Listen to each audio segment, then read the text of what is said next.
A vos, Gracias, profesor, muy claro. Muchas gracias. de nada. Bueno, le corto pantalla.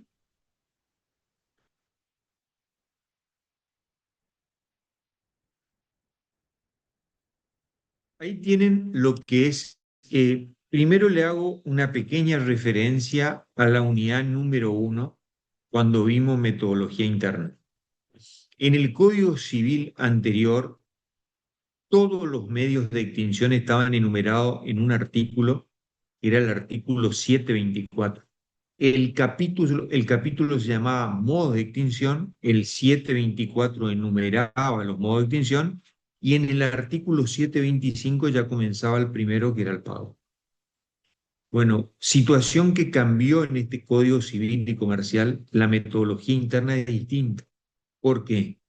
Porque el pago como medio de extinción por excelencia de las obligaciones está tratada en el libro, en el capítulo cuarto, con todos los supuestos que hacen referencia al pago.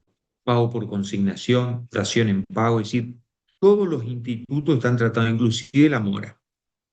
Y en el capítulo quinto están otros modos de extinción, aparte del pago. Es decir, le da un tratamiento específico, autónomo, independiente al pago como medio de extinción por excelencia, y los otros modos de extinción lo trata en el capítulo que sigue. Nosotros vamos a ver primero el pago y todos los supuestos que están directamente relacionados con el pago. El pago está definido en el Código Civil y Comercial, en ese artículo que tienen ahí, que el artículo 865 lo define de la misma manera que lo definía el Código anterior. ¿Qué es el pago? El pago es el cumplimiento de la prestación que hace al objeto de la obligación. Entonces, a esto le lleva otra vez al elemento esencial de la obligación. ¿Cuál es el elemento esencial de la obligación? Uno de los elementos esenciales es el objeto, la prestación. ¿Y en qué consiste el objeto? Consiste en una conducta desplegada por el deudor tendiente a satisfacer el interés del acreedor. Es decir, eso es el pago. El pago es cuando vos cumplís con la prestación, cumplís con la conducta a la que te obligaste, y esa conducta satisface el interés, por lo tanto la obligación se extingue. ¿Qué consecuencia tiene la extinción del pago? Tiene la consecuencia de que desinteresa al acreedor y vos, deudor, obtenés la liberación correspondiente y la posibilidad después de poder repeler cualquier tipo de acción. Es decir, si el acreedor viene y te exige nuevamente, vos le decís no, acá está el recibo, te pagué. Es decir, por eso es el medio de extinción por excelencia de las obligaciones. Es uno de los efectos importantes que surgen de las obligaciones el pago. Ahí tienen las distintas acepciones, tienen lo que es el pago en sentido amplio, que el pago comprende cualquier modo de extinción, es decir, todos los modos que están enumerados en este capítulo cuarto, como los que están enumerados en el capítulo quinto. Novación, compensación, renuncia, remisión. ¿Por qué? Porque cuando vos venís de efectuar una compensación, no venís y decís vengo de compensar. ¿Qué decís vos? Vengo de pagar. Es decir, se utiliza el término pago en un sentido amplio como todo medio de extinción de las obligaciones. Después tienen el pago en sentido restringido, que es el que utiliza el código que surge de este artículo 865. ¿Qué es el pago? El pago es el cumplimiento de la prestación, que consiste en el objeto de la misma, que puede ser de dar, de hacer y de no hacer. ¿Y en qué consiste? Cuando el deudor lleva adelante una conducta tendiente a satisfacer el interés de ese acreedor. Y el concepto de pago en un sentido aún más restringido, algunos le llaman en un sentido vulgar, el pago comprende únicamente las obligaciones dinerarias. Este es el criterio que sigue, por ejemplo, el Código Civil alemán. Utiliza el tema del pago, únicamente comprende las obligaciones dinerarias. Respecto de la naturaleza jurídica del pago, este era un tema que se discutía en el Código Civil anterior. Si era un acto jurídico, si ese acto jurídico era unilateral o bilateral. Lo que decían que era unilateral era porque el deudor puede pagar inclusive en contra de la voluntad del acreedor por medio del pago por consignación. Otros decían no, esa es una excepción. al principio general, el pago es un acto jurídico bilateral. Después otro, como Trigorrepresa, decían no es un hecho jurídico. ¿Por qué? Porque el sujeto, por más que no tenga capacidad, pero cumpla con los requisitos del pago y haya animus solvendi, la obligación se extingue.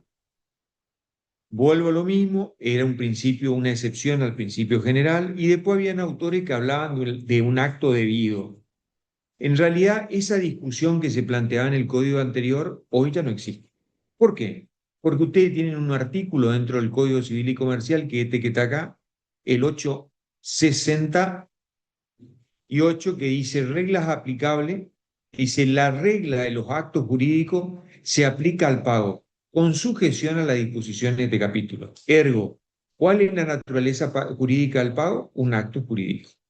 ¿Qué es el acto jurídico? El acto jurídico es un hecho humano, voluntario e ilícito que tiene por finalidad extinguir derechos y obligaciones. ¿Qué es el pago? Es un hecho voluntario, humano, voluntario, ilícito, que tiene por objeto extinguir obligaciones. Es decir, el pago es un acto jurídico. ¿Estamos? Y esto surge hoy expresamente del Código Civil y Comercial. Acá tienen los requisitos generales del pago. Algunos autores mencionaban otros. Estos son los 4 requisitos generales del pago. Inclusive son los 4 requisitos que surgen expresamente del Código Civil y Comercial. El primer requisito es la capacidad, tanto del que paga como del que recibe. Es decir, ¿por qué? Porque el pago necesariamente tiene que ser un pago voluntario. Entonces, la persona que realiza ese pago tiene que tener discernimiento. ¿Cuál es la capacidad que se requiere para pagar y para recibir el pago? Es la capacidad para contratar. ¿Cuál es la capacidad para contratar? La capacidad para administrar y disponer de los bienes a título oneroso. Ahí eso surge el artículo 875. El pago debe ser realizado por una persona con capacidad de disponer. ¿Qué es la capacidad para contratar? La capacidad para administrar y disponer los bienes a título oneroso. ¿Estamos? Después, el segundo requisito es que debe ser en ausencia de fraude. Es decir, el pago tiene que ser un pago voluntario y en ausencia de fraude de los demás acreedores. Es decir, si el deudor dentro de su patrimonio no tiene los recursos suficientes para pagarle a todos los acreedores, tiene que, de alguna manera, declararse en insolvencia y determinar que la ley determine cómo se van a efectuar esos pagos. Si el acreedor efectúa un pago en perjuicio de los otros acreedores, ese pago no tiene validez. Es decir, los otros acreedores pueden accionar por medio de una acción revocatoria o nulidad y dejar sin efecto ese pago. Es decir, el pago nunca debe ser realizado en fraude. ¿Por qué? Porque va en contra de un principio general del derecho, que es el principio de la buena fe. Después, el pago tiene que estar libre de todo tipo de trabas. Es decir, lo que el deudor entrega en concepto de pago no tiene que estar ni embargado, ni prendado, ni hipotecado. Porque si no, no cumple la finalidad del pago. Si lo que ustedes entregan en concepto de pago tiene que estar libre de todo tipo de gravamen a los efectos de que esa obligación se pueda extinguir. Y si lo que ustedes entregan en concepto de pago una cosa, como por ejemplo un auto o como por ejemplo un inmueble, ustedes tienen que ser los titulares dominiales de esa cosa. No se olviden de que acá se aplica el principio que surge del artículo 399 del Código Civil y Comercial, que es que nadie puede transferir un derecho más extenso que el que tiene. Ergo, vos no sos dueño, nunca puede transferir la propiedad. El único que puede transferir la propiedad es el que tiene el dominio sobre esa cosa. ¿Estamos? Después tienen lo que son los sujetos legitimados para el pago. Y acá tienen, fíjense, se da una particularidad, porque dentro de toda relación jurídica, el sujeto activo de la relación jurídica, ¿quién es? El acreedor. Y el sujeto pasivo de esa relación jurídica, el deudor. Bueno, acá en el pago se invierten los roles. El legitimado activo del pago es el deudor y el legitimado pasivo el acreedor. Entonces, cuando usted hablan de legitimación activa al pago, el primer sujeto habilitado para efectuar el pago es el deudor. ¿Qué es lo que tiene que tener ese deudor, como dijimos hoy? Capacidad. ¿Por qué? Porque tiene que ser un pago voluntario. Ese sujeto que paga deudor puede ser una persona física o una persona jurídica. Si es un sujeto singular, no hay ningún inconveniente, es ese sujeto el que tiene que efectuar el pago. Y si estamos en presencia de una obligación de sujeto plural, vamos a tener que ver si la obligación es solidaria o simplemente mancomunada. Si la obligación es solidaria, se le puede exigir a cualquiera de los deudores el cumplimiento íntegro de la prestación.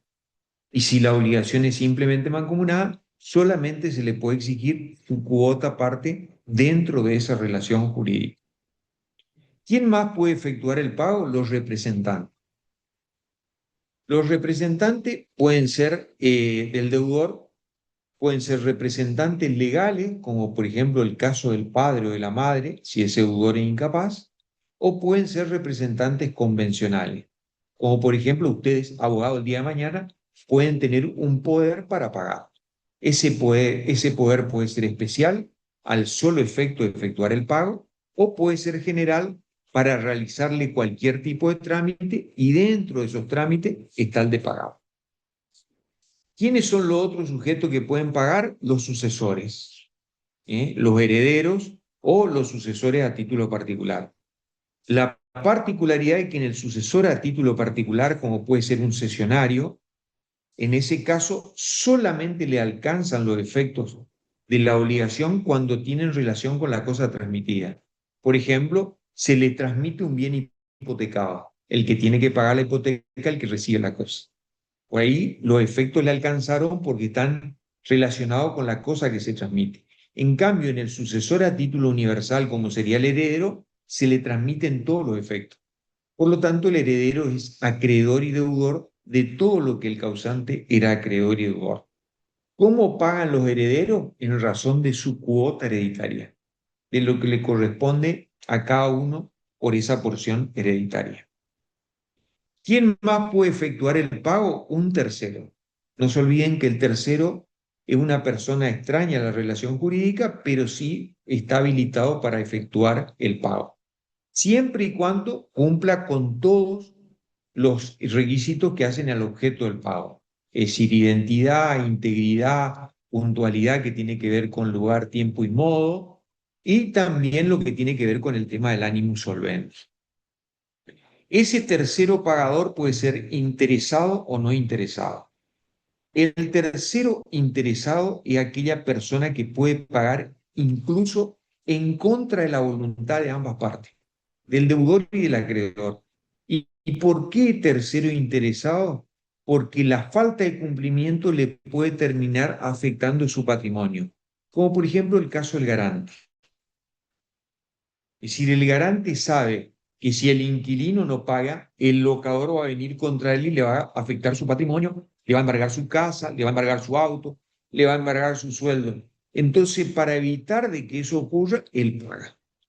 Ese tercero interesado, que es el que puede ver afectado su patrimonio, puede pagar incluso en contra de la voluntad de ambas partes. ¿Estamos?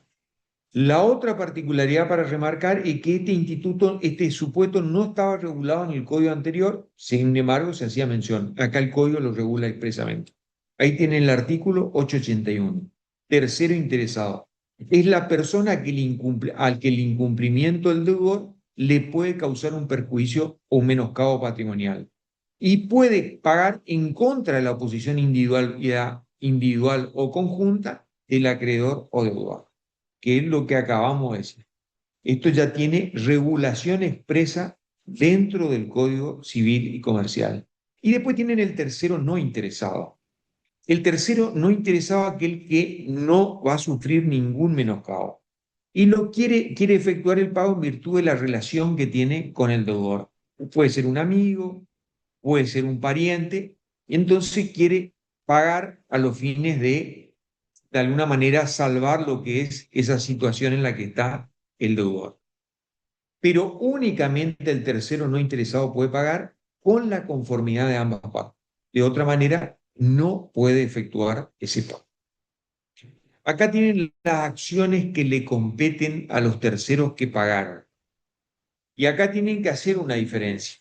Si el pago del tercero fue hecho con el consentimiento del deudor, fue hecho en ignorancia del deudor o fue hecho en contra de su voluntad. Si el pago del tercero fue hecho con el consentimiento, el pago que realiza el tercero está actuando como un representante. Entonces va a tener dos acciones para recuperar la plata. La acción personal, que es la acción de mandato porque está actuando como un mandatario, y va a tener una acción indirecta que es la acción del pago con subrogación que vimos en la clase pasada. Que esto surge expresamente de ese artículo, es decir, es una subrogación legal. Tercero que paga con el consentimiento. O en ignorancia, también tiene la del pago con subrogación. Lo que cambia en ignorancia es que la acción personal ya no es la más de mandato porque no actúa como un representante, sino como actúa como un gestor. Entonces, la acción que tiene es la de gestión de negocios. Y va a tener también la acción del pago con subrogación. Y si paga en contra de la voluntad, ahí tienen que diferenciar si el tercero es interesado o no interesado. Porque el único que puede pagar en contra de la voluntad es el interesado. Entonces, si el tercero es interesado, también va a tener dos acciones. La acción personal de empleo útil y la acción del pago con subrogación. Y si el tercero es no interesado, lo único que va a tener es la acción de empleo útil. No va a tener la acción del pago con subrogación. ¿Estamos? Respecto de la legitimación pasiva, que es el acreedor, tampoco van a tener inconveniente porque todos los que están legitimados para recibir el pago surge expresamente de este artículo que es el 883. El primero que está legitimado para recibir el pago es el acreedor. El sujeto que está legitimado para recibir el pago. Si ese acreedor cedió el derecho a un tercero, el que va a estar facultado para recibir el pago es el cesionario. ¿Se acuerdan lo que vimos en la cesión de derecho? Es un contrato entre dos sujetos, entre el acreedor y un tercero, por el cual se le transmite los derechos. Y lo único que se hace es se le notifica al deudor. Y le dice al deudor, deudor, no me tenés que pagar más a mí, le tenés que pagar a él. Entonces, el que está facultado para recibir el pago en ese caso es el cesionario. Lo mismo en el caso del subrogante. Si un tercero efectúa el pago al acreedor, el acreedor le transmite los derechos y acciones.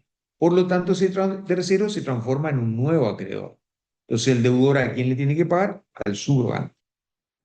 Si el acreedor es incapaz, ¿a quién se le efectúa el pago? A los representantes, que también pueden ser legales o convencionales.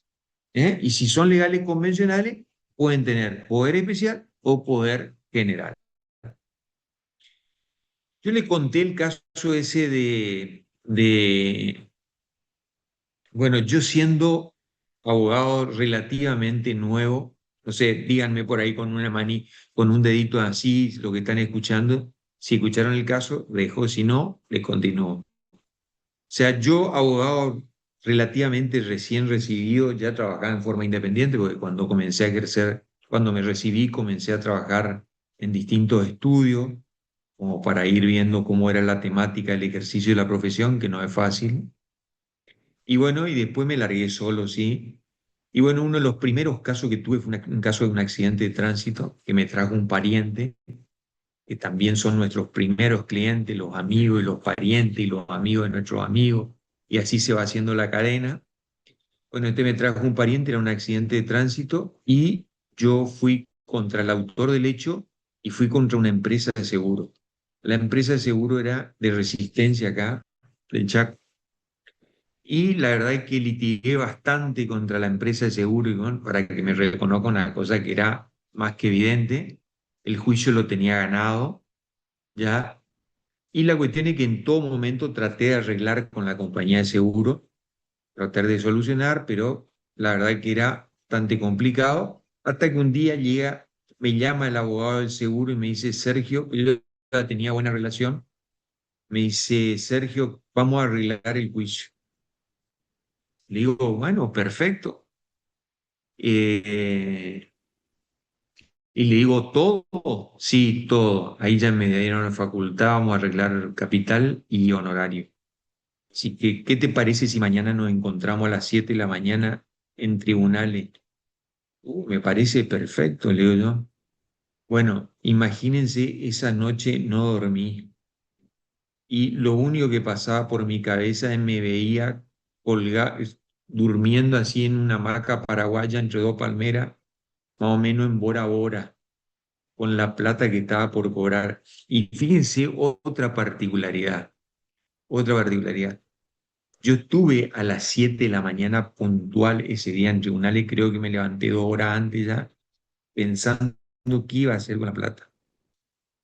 Le veo entrar al abogado del seguro, entró con un maletín lleno de plata. Imagínense, hoy terminamos todo preso, con la FIP y con hoy todo tiene que ser a través de transferencia, nada cash. Bueno, en ese momento cash. Cuando entra con el portafolio ese que yo sabía que estaba lleno de plata, por supuesto, mis ojos infrarrojos veían todos los billetes que estaban adentro ahí y por supuesto mi cara era de pura alegría. Bueno, ¿qué pasó? Me viene la secretaria del juzgado y me dice, doctor Clapp, la jueza quiere hablar con usted. Le digo, bueno, paso. Me voy a hablar con la jueza y me dice, doctor, no vamos a poder hacer la transacción. Le digo, ¿por qué, doctor? Y me dice, estuve revisando su poder y no tiene facultades para transar. Fíjense, esto que le estoy diciendo, representante convencional, poder especial o general. Dentro del general no figuraba el de poder efectuar la transacción. Y yo le digo, increíble, ¿eh? No conozco otro juez que haya hecho una cosa similar, pero bueno, este la verdad no me dejó hacer la transacción. Ese, ese abogado, así como entró con la valija, se fue. Tardé por lo menos 4 años más para poder cobrar. Y por supuesto, ese día Bora Bora se me diluyó así en un saque. Pero fíjense cómo tienen que tener la facultad para poder llevar adelante ese tipo de actos. Y viene otra moraleja muy importante en el tema de la profesión. Nunca vayan a gastar a cuenta. ¿Cuándo realmente se cobra un juicio? Cuando tienen esa plata usted acreditada en la cuenta. Antes no existe. Todo una virtualidad. Cuando la platita entra a la cuenta, ahí sí ya cambia la música. Y ahí pueden gastar tranquilamente en lo que ustedes quieran. ¿Estamos? Bueno, ¿a quién más se le debe efectuar el pago? Al que dispuso el tribunal. Es decir, si hay algún tipo de conflictividad respecto al tema de lo que son esos fondos, se está discutiendo, es decir, el que va a disponer a quién se le va a efectuar el pago, el juez. En ese caso, el juez el que determina a quién se le efectúa el pago. Después, al tercero indicado, vaya acá una aclaración, no a cualquier tercero, no. El pago realizado a un tercero común no extingue la obligación. Tiene que ser a un tercero indicado por las partes, lo que en el derecho romano se llamaba adjectus, es decir, al tercero indicado, a ese sí se le puede pagar. ¿Cuál es el ejemplo característico del tercero indicado? La inmobiliaria. Si vos tenés departamento que te administra una inmobiliaria, vos les indicás a la inmobiliaria como tercero autorizado a recibir el pago. ¿Eh? Y después a los poseedores de los títulos. Por ejemplo, cuando vos te vas a una financiera, solicitás plata, que te presten plata o que le firmás un pagaré. Bueno, el que tenga el documento del pagaré, al que le tiene que pagar. ¿Por qué? Porque una vez que pagas, ¿qué es lo que tiene que hacer? Entregarte ese documento. Y ahí se extingue la obligación. Bueno, ¿qué efectos produce el pago? Efectos muy importantes. Primero, la extinción de la obligación. Es decir, lo que dijimos al comenzar esta exposición. Desinteresa al acreedor, y por supuesto el deudor lo que obtiene es la liberación correspondiente, pudiendo repeler después cualquier tipo de acción. El pago que importaba, un reconocimiento también, vimos eso en la unidad anterior, el reconocimiento podía ser expreso o tácito. Y el reconocimiento tácito era por medio de actos inequívocos. Por ejemplo, ¿cuál era un acto inequívoco? El pago parcial, el pago de interés.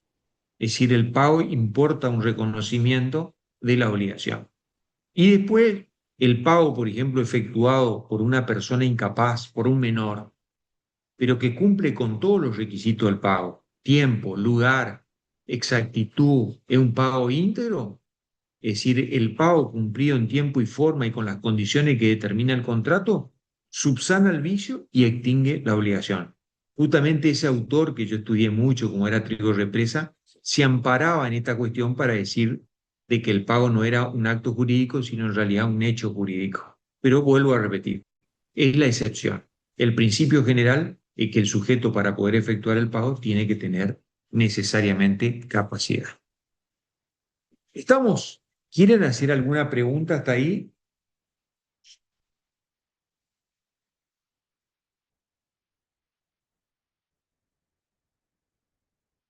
Fíjense, para cortar un poquito el hielo, estoy medio con mi tiempo bastante complicado, pero para que ustedes vean cómo es la profesión y está de alguna manera vinculado al caso que le acabo de mencionar. ¿Le había comentado el caso ese ya o no? ¿No? Creo que no. No, Vale, profesor. No, doctor. vale. Este otro caso, le doy otro caso, sí, pero que tiene de alguna manera cierta, digamos, vinculación con esto que le acabo de decir. Yo cuando comencé a estudiar, me recibí, lo primero que hice fue ir a trabajar en algunos estudios jurídicos, simplemente para aprender, y la mayoría de los estudios jurídicos lo que buscan es por ahí entre comillas, secretario no remunerado. Pero si vos realmente le sacás provecho a lo que ellos te van enseñando, a lo que vos vas aprendiendo a través del manejo del expediente, está perfecto. Pero por supuesto eso tiene un límite porque va a llegar un momento determinado que vos querés comenzar a cobrar, ¿no? A recuperar toda esa inversión que hicieron en vos. Bueno, yo trabajaba en un estudio jurídico, tal vez de los mejores estudios jurídicos en el que trabajé.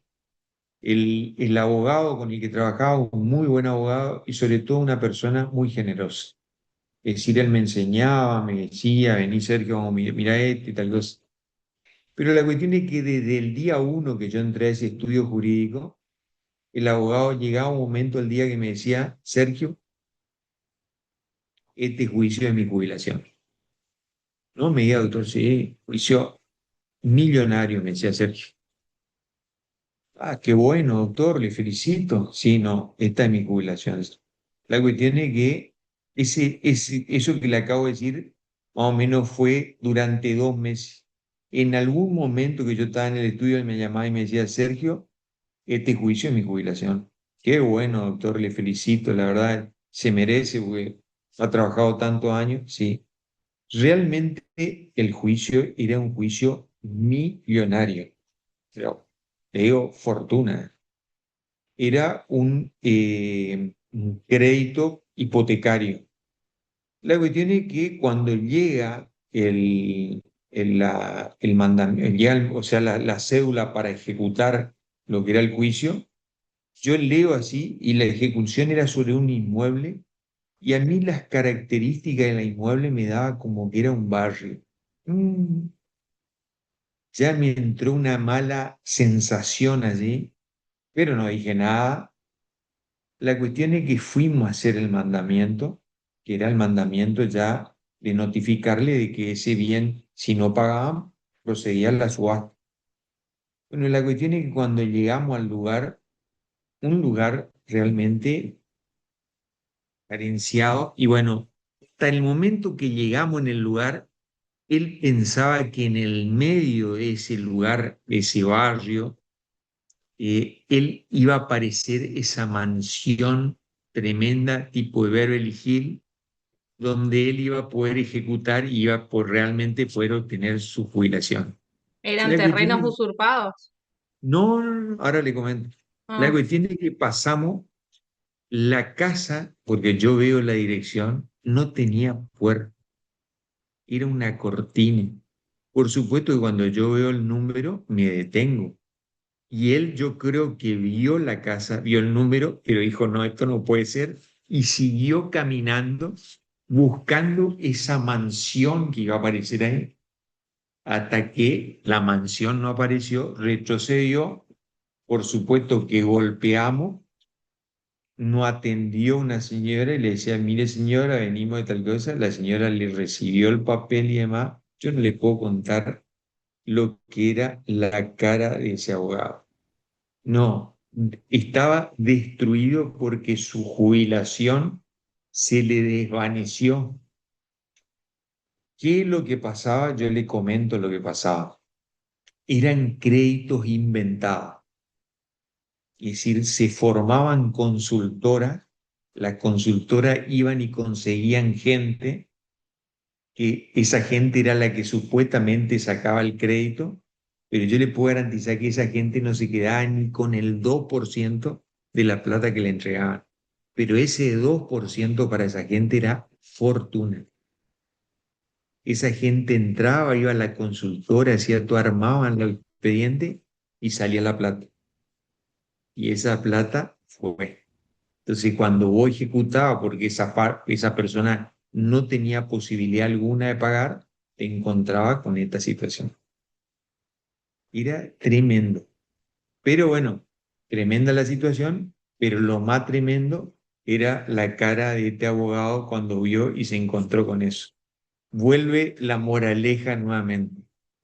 ¿Cuándo se cobra un juicio? Cuando la plata está en tu cuenta. O sea, antes, olvídense, no existe la plata. Todo lo otro es virtualidad, ilusión. Cuando la plata ingresó, ahí somos Gardel. ¿Estamos? ¿Quedó claro?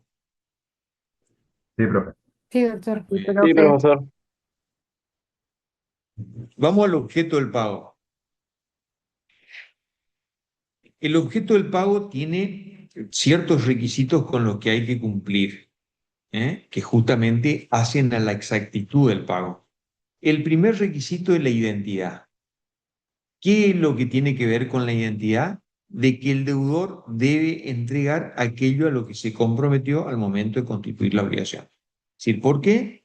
Porque el objeto de la prestación constituye esa conducta asumida por el deudor tendiente a satisfacer. Entonces, ¿cuándo satisface vos el interés del acreedor? Cuando cumplí o entrega aquello a lo que te obligaba.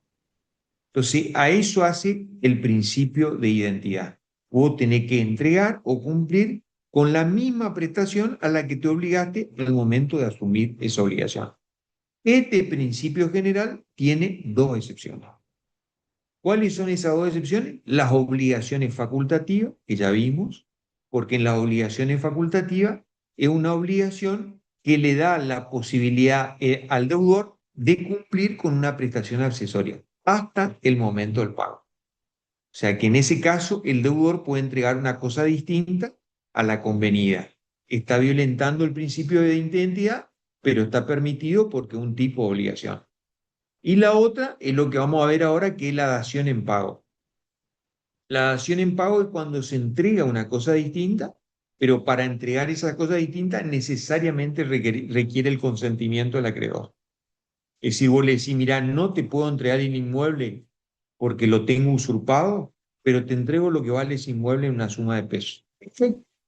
Es decir, te acepta la cosa distinta, se extingue la obligación, eso se llama dación en pago. Después tienen el principio de integridad. El pago debe ser íntegro. Es decir, si esa obligación vos entregás, cumplí en tiempo y forma, o entregando el capital, se extingue la obligación. Si cumplí la obligación fuera del término, un pago no se considera íntegro si no comprende capital más interés. Si de ahí vos tenés que cumplir con todo, de otra manera, ese pago no se considera íntegro. Y acá se aplica otro efecto muy importante, que es cuál, que el acreedor no está obligado a aceptar pagos parciales. Es decir, vos tenés 300 de capital y 50.000 pesos de intereses, si vos no le entregás los 350, él no te recibe el pago. Principio general que puede ser dejado sin efecto por la autonomía de la voluntad. El acreedor te dice, sí, dame si no me interesa, igual te acepto. Pero en principio no está obligado a aceptar pagos parciales. ¿Estamos? Y si vos querés pagar por consignación, vas a perder ese juicio. Entonces, el pago necesariamente tiene que ser íntegro. Y después lo que tiene que ver con la puntualidad.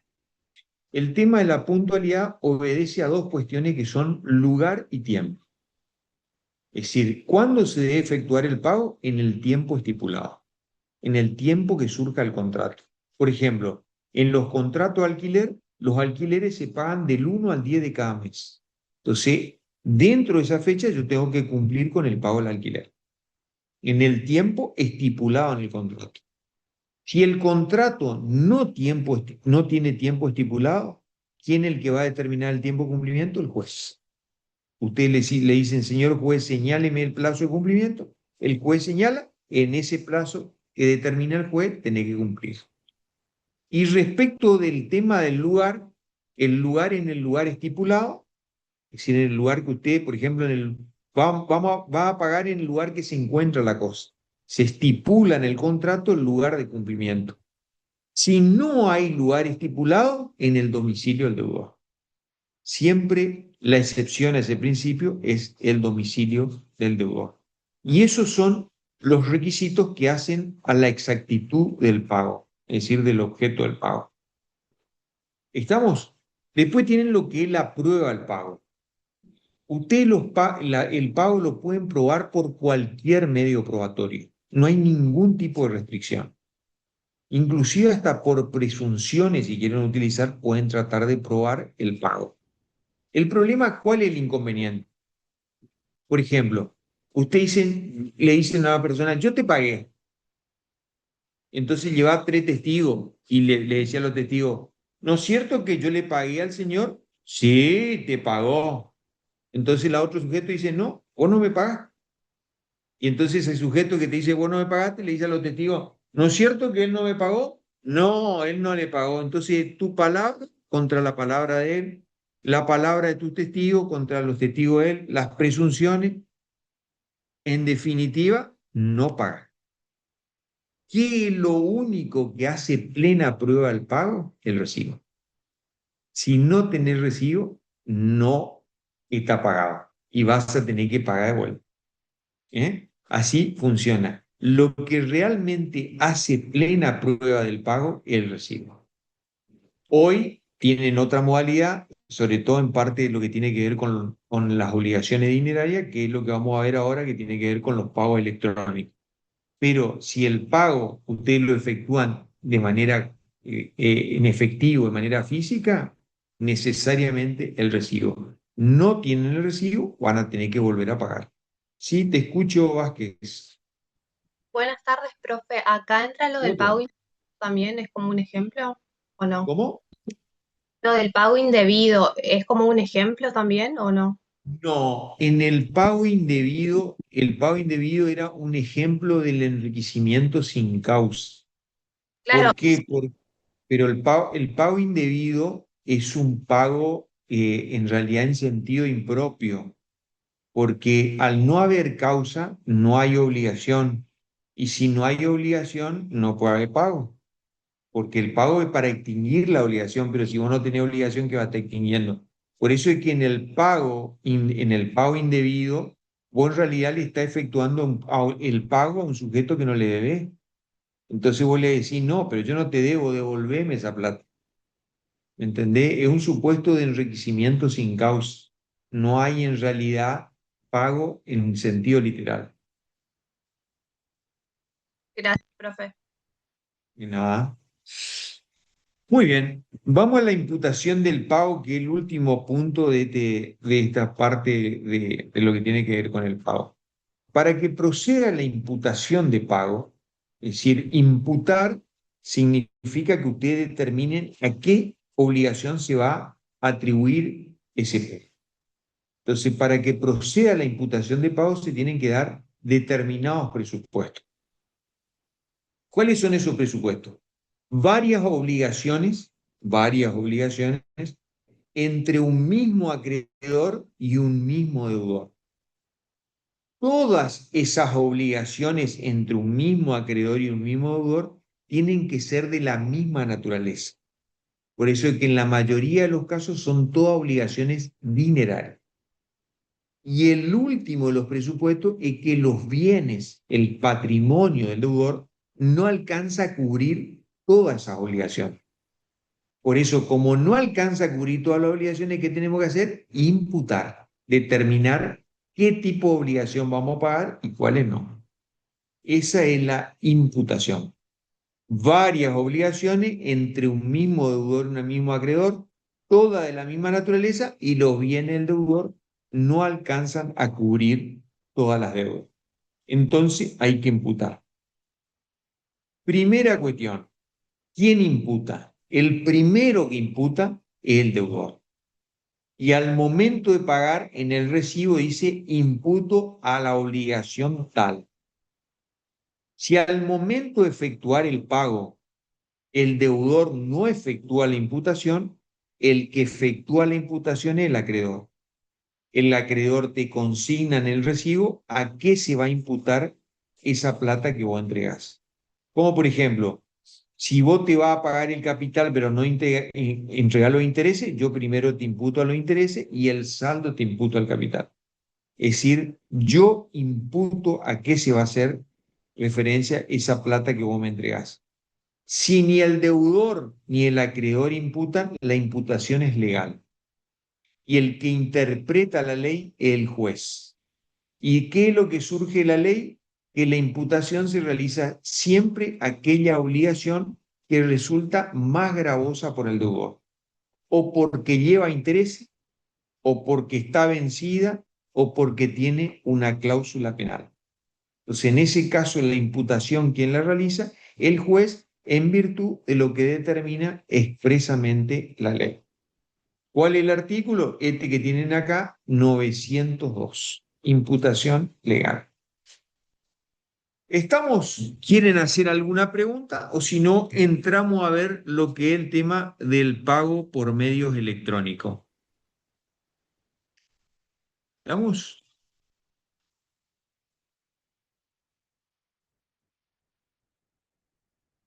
Bueno, el pago por medio electrónico, es decir, en la actualidad estos medios de pago electrónicos se han constituido realmente en los protagonistas en lo que hace al tema del cumplimiento, sobre todo de las obligaciones dinerarias. Es decir, a diferencia de los otros medios de extinción y del pago que acabamos de ver, la particularidad que tienen los pagos por medio electrónico es que no tienen regulación legal. Es decir, no están regulados ni en el Código Civil y Comercial ni en una ley especial.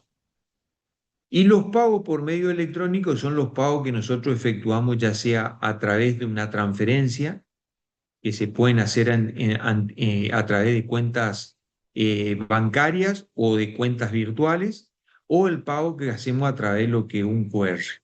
Y de esa manera se efectúa hoy lo que es el pago por medios electrónicos.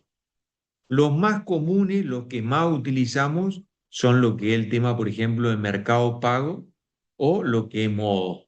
Son los dos sistemas que por ahí más se utilizan para efectuar este tipo de pagos por medios electrónicos. Es decir, con respecto al tema de un concepto, no surge un concepto en sentido estricto de lo que se entiende por pago electrónico, como si tenemos el del pago que vimos con anterioridad, el cumplimiento de la prestación que hace al objeto de la obligación. Pero la diferencia es que en el pago que nosotros acabamos de ver, puede ser cualquier tipo de prestación, puede ser de dar, de hacer o de no hacer. En cambio, acá en el pago electrónico se circunscribe exclusivamente a las obligaciones de tipo dinerario. ¿Mm? La otra particularidad que tiene el pago por medio electrónico es que vos no necesitas, primero, ni de cuenta bancaria, ni tampoco necesitas de lo que es dinero en efectivo para que hacer frente a ese tipo de pago. Sino lo que se utilizan son mecanismos, transferencias virtuales que pasan de una cuenta a otra. Y con eso es suficiente para poder efectuar este tipo de fraude. ¿Cuáles son las ventajas y las desventajas que tienen los pagos por medio electrónico?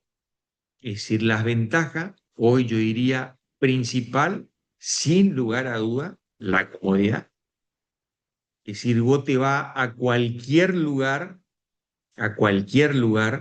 ya sea a comprar un bien de cualquier naturaleza, a pagar un servicio de cualquier naturaleza, y lo único que haces es sacar tu celular y pagar a través de un código de QR o por medio de una transferencia bancaria. Es decir, sin lugar a duda que es tremendamente cómodo. El otro día, imagínense esta particularidad, bueno, seguramente le pasó, bueno, pero el otro día yo tenía unos escombros acá afuera de mi casa y pasa uno de esos muchachos con un carrito para llevarle escombros y le digo, mira, pasa en otra oportunidad porque no tengo en este momento efectivo para darte. Págueme por Mercado Pago, me dijo. O sea, imagínate dónde llega lo mismo, no sé si les pasó, pero lo que están en el semáforo, ese limpiándote el auto, haciendo malabarismo que vos le decís, mirá, no tengo efectivo acá, no importa, hágame una transferencia por... O sea, tremendamente sencillo, tremendamente cómodo. Lo otro, la otra ventaja que tiene es que deja un historial. Si tranquilamente a vos te falta plata en esa cuenta en la que efectuaste el pago, entra ya sea a Mercado Pago o a Modo, mira y están registrados todas las transferencias y todos los pagos que vos hiciste. O sea, tiene una secuencia donde vos podés controlar absolutamente todo lo que hiciste. El otro beneficio, la otra ventaja que tiene es que evita lo que es el lavado de dinero. Es decir, lo que se llama el tema del pago de dinero en negro. ¿Por qué? Porque todos los pagos que vos realizás a través de estos pagos electrónicos queda absolutamente registrado. Entonces, evita lo que es la evasión y el lavado de dinero. ¿Cuál es la desventaja que tiene el pago electrónico? La desventaja es que hay un amplio sector dentro de nuestra sociedad que no la utiliza, sobre todo la gente adulta. Los adultos mayores no utilizan este sistema y no lo van a utilizar y van a seguir utilizando lo que es el dinero en efectivo. La otra desventaja que tiene el pago por medio electrónico es que estos son dispositivos electrónicos. Inclusive hoy muchos de ellos operan a través de inteligencia artificial. Entonces, ¿quién es lo que andan atrás de todo estos sistemas? Los hackers. Es decir, son sistemas que pueden ser vulnerados, es decir, no se utilizan por ahí los mecanismos de seguridad necesarios y entonces se incurren en lo que se conocen como ciberdelitos. Y los ciberdelitos vos no solamente perdés lo que es tu dinero, sino también perdés muchos datos personales que están directamente relacionados por ahí con vos, con tu familia. Entonces, de alguna manera, se vuelve una situación tremendamente peligrosa. Entonces, la mayoría de los sistemas y sobre todo estos medios de pago lo que hacen es cada vez invertir en mayores sistemas de seguridad justamente para evitar este tipo de situaciones. Pero siguen ocurriendo y por un largo tiempo van a seguir ocurriendo. Los tipos de pago electrónico, los más conocidos, son los que se utilizan a través de lo que son billeteras virtuales. Como le dije, no tienen regulación legal específica, pero el Banco Central sacó una reglamentación, sobre todo a final del 2020, donde trató de reglamentar lo que es los pagos realizados a través de estas billeteras virtuales y sobre todo lo que permite de alguna manera la utilización y determinar el grado de responsabilidad que asumen cada uno de estos bancos virtuales ante la pérdida del dinero de los clientes y sobre todo para evitar todo tipo de fraude. O sea, de alguna manera a través de la reglamentación lo que le dieron es un marco de legalidad a estos tipos que se efectúan a través de pago electrónico. Las billeteras virtuales más conocidas, ya las mencionamos, el caso de Mercado Pago, el caso de Modo, y está también PayPal, que es otro sistema muy importante, La particularidad que tiene PayPal es que es un sistema muy seguro. Es decir, lo que hace este sistema es justamente invertir mucho en sistemas de seguridad para evitar de alguna manera la vulneración, no solamente de la plata que ustedes tengan, sino también de todo lo que tiene que ver con sus datos personales. Después tienen lo que es Mercado Pago. Mercado Pago es un sistema que está adherido a otro y la particularidad que tiene es que ustedes pueden realizar todo tipo de transferencia y lo otro, que otro beneficio, es que no tiene gasto administrativo. O sea, ustedes no pagan absolutamente nada, ya sea por el uso de esa billetera virtual. Y la diferencia que tiene con Modo es que Modo es un sistema de billetera virtual, pero de banco. Es decir, es un sistema de billetera virtual que está adherida a tarjetas bancarias. Entonces, vos utilizás el sistema de pago electrónico, pero a través de las tarjetas bancarias que te emite el banco emisor. Son las particularidades que tiene cada una de estas billeteras virtuales. ¿Mm? Y después tienen lo que es la moneda virtual. La moneda virtual, es decir, si el pago por medio electrónico no está regulado, está menos. El tema de las monedas virtuales es lo que recibe el nombre de criptomoneda y se utiliza para realizar cualquier tipo de transacción. No tiene regulación legal, pero de ninguna manera el pago realizado a través de esta criptomoneda es una operación ilícita. No, está permitido, está admitido, es decir, hay ciertas reglamentaciones que sacó el Banco Central para poder operar con este tipo de monedas virtuales como son las criptomonedas. Es más, ustedes saben de que hubo varios operaciones que inclusive se le vinculaba al gobierno actual sobre la utilización de este tipo de monedas.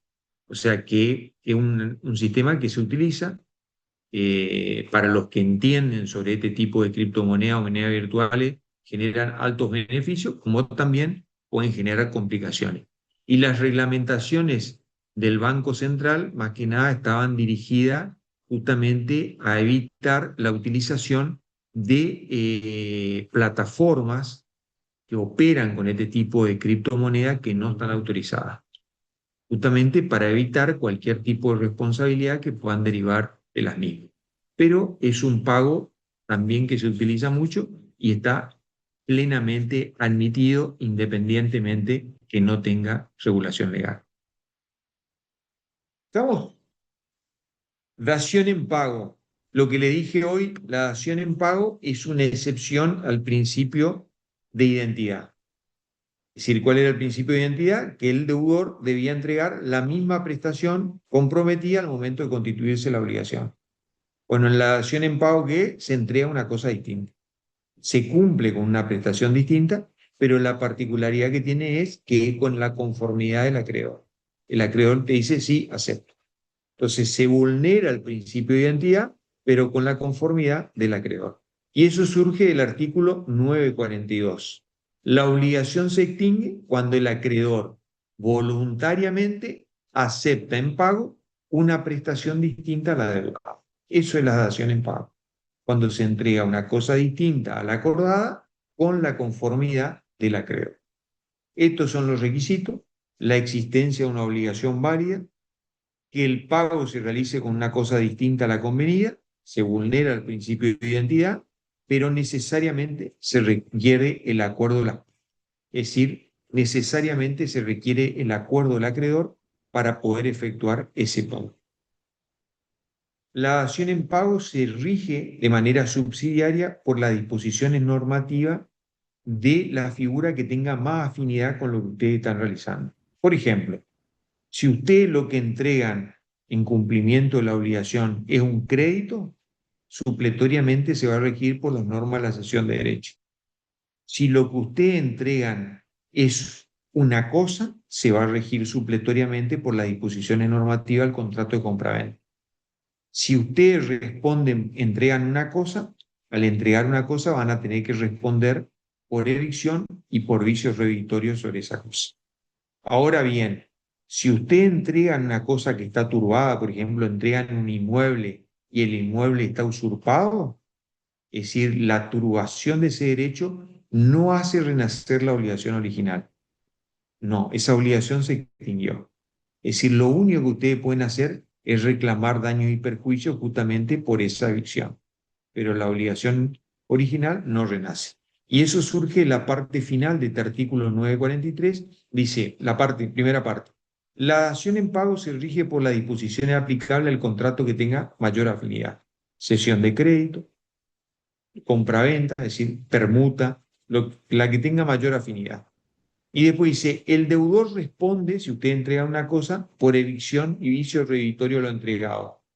Estos efectos no hacen renacer la obligación primitiva, excepto pacto expreso.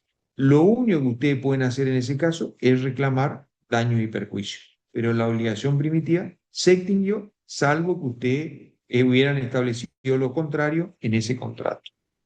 ¿Estamos? Y queda pago por consignación. Le voy a dar hasta acá, mi idea era terminarle la unidad, pero le voy a dar hasta pago por consignación y la clase que viene, que son los otros modos de extinción, mucho código la clase que viene, otros modos de extinción, le voy a comenzar con mora, el último punto de esta unidad y un tema muy importante, por eso no los quiero abrumar con esa información. Le doy pago por consignación y con esto terminamos la clase de hoy. La que viene arranco con mora y le doy los medios de extinción y con eso ya estarían habilitados para rendir el segundo parcial. No se olviden que la última unidad está subida al aula virtual. Así que pueden mirarla todas las veces que consideren necesaria, una unidad muy, pero muy importante como es descripción. Muy bien. ¿Quieren hacer alguna pregunta?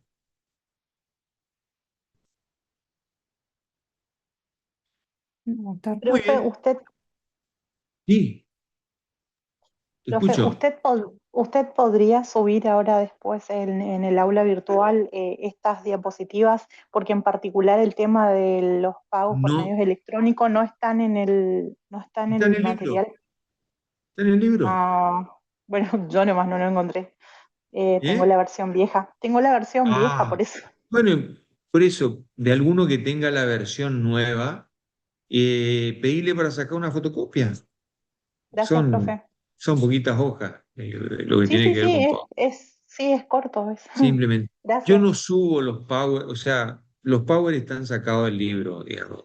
eh, Primera y principal. Y la segunda cuestión, no subo porque ustedes, ¿me entendés? Vos te posicionás por decirte, no sé, yo me posiciono acá en comercial y yo comienzo a anotar y vos me podés introducir modificaciones en el power que yo subo. Y después van a ser los power del doctor Clapp que están circulando, porque esto pasa de un lugar a otro, y con un montón de cosas que probablemente yo no digo. Entonces, para evitar ese tipo de complicaciones, tratar de discutir, no, directamente, para eso, de alguna manera, le di la facilidad del libro y la posibilidad de que usted... Si vos le querés sacar una foto, que muchos lo hacen, no tengo ningún tipo de problema. Pero los power no los comparto por esa cuestión. Vamos al pago por consignación. El pago por consignación es el que permite la liberación coactiva por parte del deudor, es decir, cuando el deudor quiere pagar y existen dificultades que optan a ese pago directo. Entonces, lo que hizo la ley es darle un mecanismo como para que él pueda efectuar el pago y de esa manera se libere. Antes, en el Código Civil anterior, el único mecanismo era el judicial. Si vos tenías que iniciar un juicio, se llamaba demanda al pago por consignación y de esa manera vos efectuabas el pago. Hoy el Código Civil y Comercial te habilitó también lo que es el pago por consignación extrajudicial, o algunos le llaman consignación privada, el que se realiza a través de un escribano. Y ahora vamos a ver. Lo primero, antes de entrar al concepto, es darle cómo definía el Código Civil anterior. El Código Civil anterior definía el pago por consignación, dice, páguese por consignación haciéndose depósito judicial de la suma que se debe. Es decir, el pago por consignación estaba simplemente vinculado a la cuestión de las obligaciones dinerarias. Entonces la pregunta es, ¿se puede consignar otra prestación, otra cosa que no sea simplemente itineraria? Sí. Entonces, por eso es que se cambió ese concepto que daba el Código Civil y se modificó en el Código Civil y Comercial. Ahí tienen el concepto hoy, dice el pago por consignación es aquel procedimiento que posibilita la liberación forzada al deudor cuando existen circunstancias que optan al pago directo. Si ya no habla más de depósito judicial de la suma que se debe. Es decir, ya da un concepto mucho más amplio y abarcativo de todos los supuestos que pueden estar comprendidos dentro de esta modalidad. Los caracteres. El primero de ellos es excepcional. Es decir, lo normal es que al momento del vencimiento de la obligación el deudor quiera cumplir y el acreedor te reciba el pago. Es decir, si el acreedor no te recibe el pago es porque algo raro hay. Porque si hay alguien que quiere cobrar esa obligación es el acreedor. Entonces, si el acreedor no te recibe es porque algo raro está existiendo.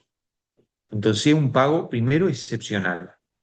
Solamente procede cuando existen, lo que dice el artículo, dificultades que optan el pago directo. Es decir, el acreedor no te quiere recibir o no puede recibir. Después, facultativo el deudor. Si el deudor quiere, recurre al procedimiento y si quiere, no recurre. Es decir, depende exclusivamente de la voluntad del deudor. Generalmente el deudor, ¿por qué quiere pagar? Y quiere pagar, por ejemplo, para evitar las consecuencias de que esa obligación le comience a generar interés. Es decir, para caer en mora, con todas las consecuencias que trae aparejada la mora. Entonces, para evitar eso, realiza el pago por consignación. Entonces, es facultativo el deudor. Después el pago por consignación necesariamente tiene que reunir todos los requisitos que hacen la exactitud del pago. El sujeto que paga tiene que tener capacidad, el pago debe ser íntegro, debe ser idéntico, debe realizarse en tiempo y forma, modo, tiene que haber ánimo solvendi, es decir, vos tenés que tener intención de cancelar la obligación. Si yo te debo 1.000.000 de pesos y te quiero depositar 100, y por supuesto que el acreedor te va a decir que no. Entonces, para que ese pago cumpla con la finalidad, tiene que ser un pago íntegro y por supuesto vos tenés que tener la voluntad de cancelar la obligación. Fíjense, le doy un supuesto para que ustedes entiendan la importancia del instituto. Como te decía, si vos alquilás un inmueble y resulta que te vas debiéndome 3 meses de alquiler, expensa, y encima me entregás el departamento totalmente deteriorado, lo que yo te voy a reclamar por alquileres adeudados, intereses, expensas y daño y perjuicio que surge al departamento, te voy a reclamar 6 millones de pesos. Y resulta que vos venís y me querés pagar 500.000 pesos, por supuesto yo te voy a decir que no. Entonces si vos me decís no, bueno, si vos no me recibís yo te voy a consignar lo que quieras. Y esa consignación que vos realizás va a ser inviable. Te van a rechazar la demanda porque no cumple con ninguno de los requisitos del pago. No hay identidad, no hay integridad, no hay animum solvendi. Es decir, no cumplí con ninguno, te van a rechazar esa demanda y encima de que me vas a tener que pagar después todo, vas a tener que pagar las costas judiciales. Entonces, esa es una situación no recomendable. Ahora bien, si yo te reclamo 3 meses de alquiler, la expensa y los intereses, fijado en el contrato, lo que hace un total de 2 millones de pesos, y vos me venís y me pagás 1.700.000, y yo te digo, no, 1.700.000 no es, son 2 millones. No, es 1.700.000, porque yo no te voy a pagar los intereses que vos fijaste en el contrato, porque son intereses usureros. Yo te voy a pagar los intereses que marcan los bancos, los intereses que realmente corresponden. No, vos me tenés que pagar los intereses que están en el contrato porque vos firmaste el contrato. No, esos intereses no te voy a pagar. Esa es una consignación que va a estar discutida. Esa es una consignación que va a generar conflicto y va a estar controvertida la cuestión de qué tipo de intereses. Te diría, es una consignación bien practicada, la otra no. Entonces, cuando vos realizas este tipo de pago, tenés que cumplir con los requisitos, sobre todo porque te sometés a un proceso judicial. Y después que hoy la consignación puede ser judicial o extrajudicial. ¿Estamos? Después, estas son las reglas aplicables, artículo muy importante. Es decir, el artículo 906 le dice: el pago por consignación se rige por la siguiente regla. Si la prestación consiste en una suma de dinero, se requiere el depósito a la orden del juez interviniente en el banco que disponga las normas procesales. Si se debe entregar una cosa indeterminada a elección del acreedor y éste es moroso en practicar la elección, una vez vencido el término del emplazamiento judicial hecho al acreedor, el juez autoriza al deudor a realizarlo. Si las cosas debidas no pueden ser conservadas en su custodia o los gastos son excesivos, el juez puede autorizar la venta en pública subasta y lo obtenido se deposita en una cuenta judicial a la orden de ese juzgado. Le explico las tres situaciones para que ustedes entiendan. La primera, la más común, que es la consignación de una suma de dinero. Vos te vas a un banco, no a cualquier banco. Tiene que ser al banco autorizado por las normas procesales. Acá, en Corriente, el Banco de Corriente. En el Chaco, el Banco del Chaco. En la Justicia Federal, el Banco Nación. Y en Misiones, el Banco Macro. Vos te vas al banco autorizado y le decís: vengo a buscar una boleta de depósito. Te dan la boleta de depósito judicial que se hace por triplicado. Y esa llenás. Dice: juzgado número tanto, a cargo del juez interviniente tanto, en la causa fulano de tal contra fulano de tal, sobre pago por consignación. Determinar el importe, consignar los datos y demás, y eso llevas al juzgado. El juzgado autoriza y con eso te va al banco. Con la platita, el banco te sella las tres constancias, los tres ejemplares del depósito, te firma los tres, se queda con uno, con la plata que vos le entregás, y los otros dos te entregan. Uno de los dos acompaña con la demanda y el otro te queda vos como constancia de que efectuaste el pago. Y a partir de ahí comienza lo que es el pago por consignación de esa suma de dinero. Que ya vamos a ver, existen distintas posiciones que puede tomar el acreedor. El segundo supuesto es si es una cosa, como por ejemplo un auto. Y el auto lo tenía que elegir el acreedor, no lo elige el acreedor. Entonces, como vos no elegí el auto que yo te tengo que entregar, yo le pido al juez que me autorice a elegir yo el auto. Yo te elijo el auto y te pongo a disposición de vos. Si vos no retirás el auto, ¿qué es lo que hago? Consigno. Y ahí el juez autoriza la consignación y pueden ser dos mecanismos. O el juez te deja el auto en tu poder, por ejemplo, concesionaria, te deja como depositario la cosa hasta se resuelva el juicio. O la otra, vos le decís: señor juez, habilíteme un lugar para depositar ese auto. Entonces el juez te dice: bueno, lleva al estacionamiento tal que está a cargo del juzgado, o lleva el auto y lo guarda ahí hasta que termina el juicio. Por supuesto que el que pierde el juicio va a pagar todo lo que demandó, los gastos por conservación de ese auto. Entre eso, el pago del garaje de todo el tiempo que estuvo guardado ahí. ¿Estamos? Y lo otro es el tema de lo que son cosas perecederas. Si, por ejemplo, el supermercado California le compra a un proveedor de tomate, le dice: tráeme un chasis completo de tomate. La cuestión es que el proveedor le manda el tomate. El día tal está el tomate allá afuera, le dice al gerente del supermercado California: recibime el tomate que está afuera. Va a recibir, le va bajando la caja y le dice: no, ese tomate no es el que yo te pedí. ¿Cómo que no? Sí, ese tomate común, yo te pedí tomate perita. No, ¿cómo tomate perita? En ningún lado dice tomate perita. No, tomate perita, ese tomate no te voy a recibir. Sí, vos me vas a recibir porque en ningún momento especificaste qué tipo de tomate iba a ser. Si las partes entran a discutir ahí, vos me decís: vos no me recibís, yo te voy a consignar. Bueno, ese tomate no lo podemos guardar como el auto, porque a la semana el tomate en mal estado, y entonces, ¿qué es lo que se procede ahí? A la subasta judicial de esos tomates. se venden todos esos tomates y todo lo que vos obtenés en concepto de venta se deposita en la cuenta judicial a la resuelta de ese juicio. Ese sería el caso de cuando las cosas son perecederas o de difícil custodia. ¿Estamos? Bueno, los gastos y las costas se aplica a un principio procesal. ¿Cuál es el principio procesal? Que son a cargo de la vencida. En 2 casos pierde el deudor, en 2 casos pierde el acreedor. Es decir, ¿qué es lo que va a determinar quién va a pagar todo esto?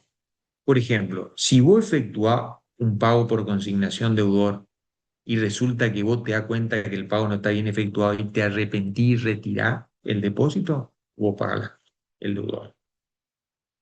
Y en el otro caso que el deudor paga las costas es cuando sale la sentencia judicial y dice que el pago por consignación es improcedente. Es decir, te declara vencido a vos, vos pagás las costas del juicio. ¿En qué caso el acreedor paga las costas del juicio? Cuando el deudor deposita y el acreedor, una vez que deposita, acepta. Es decir, se allana lo que dice en la jerga procesal, se allana la demanda, acepta y retira el depósito. En ese caso, el que va a pagar las costas es el acreedor. ¿Y en qué otro caso va a pagar las costas el acreedor? Cuando sale la sentencia y diga que la consignación estuvo bien practicada.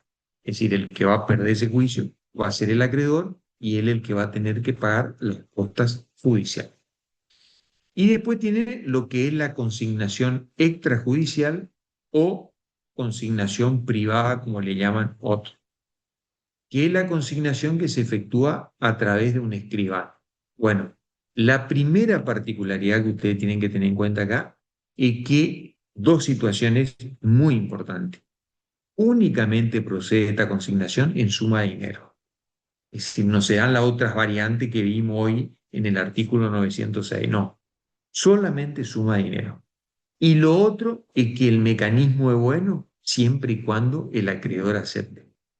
Si el acreedor no acepta ni siquiera si se presenta, en ese caso lo único que te va a caer es la judicial. Es decir, en este sistema es bueno si el acreedor acepta lo que vos le entregás. ¿Estamos? Una forma de presión, nada más. De otra manera es imposible. Bueno, ahí tienen el artículo 910 que él determina la procedencia. Dice, el deudor de una suma de dinero puede optar por la consignación extrajudicial. A tal fin, deposita esa suma deudada en un escribano con registro. Dentro de los escribanos tienen ustedes lo que son escribanos colegiados, que no tienen registro, solamente tienen habilitación para certificar firma. Este no, este tiene que ser un escribano con registro. Entonces, donde se efectúa esa suma de dinero ante un escribano, a nombre y disposición del acreedor. Tiene que cumplir con todos los requisitos que hace al objeto del pago. Identidad, integridad, sobre todo ánimo solvente del que pretende pagar. Después, se le notifica en forma fehaciente al acreedor de que fue efectuado ese depósito en determinado lugar y tiempo. Y se le da, de alguna manera, el plazo de 48 horas realizado el pago para que el acreedor se presente y retire ese depósito.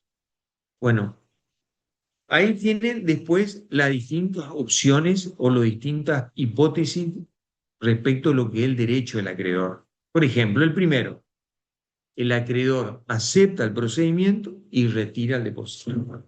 En ese caso, el que va a pagar los gastos del escribano va a ser el deudor. La segunda opción, el acreedor rechaza el procedimiento, no acepta, pero le retira la plata que él depositó. En ese caso, el que va a pagar los honorarios del escribano va a ser el acreedor. Y la otra situación es directamente el acreedor. Rechaza el procedimiento, rechaza el depósito o directamente ni se va. Entonces, en ese caso, lo único que le va a caber al deudor es depositar eso judicialmente. Por eso le vuelvo a repetir, este procedimiento es bueno siempre y cuando el acreedor acepte el mismo. De otra manera, no hay forma de obligarlo al acreedor a que concurra a la escribanía y retire ese depósito, que sí existe dentro de lo que es el procedimiento judicial.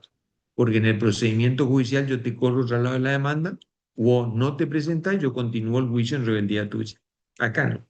Por eso el que realmente ejerce una fuerte presión sobre el acreedor es el procedimiento judicial. Este tema lo dejo para comenzar con el punto de la clase que viene. Y ahí terminamos y ya estarían en condiciones de rendir el segundo parcial. ¿Quieren hacer alguna pregunta? O si no, dejo acá.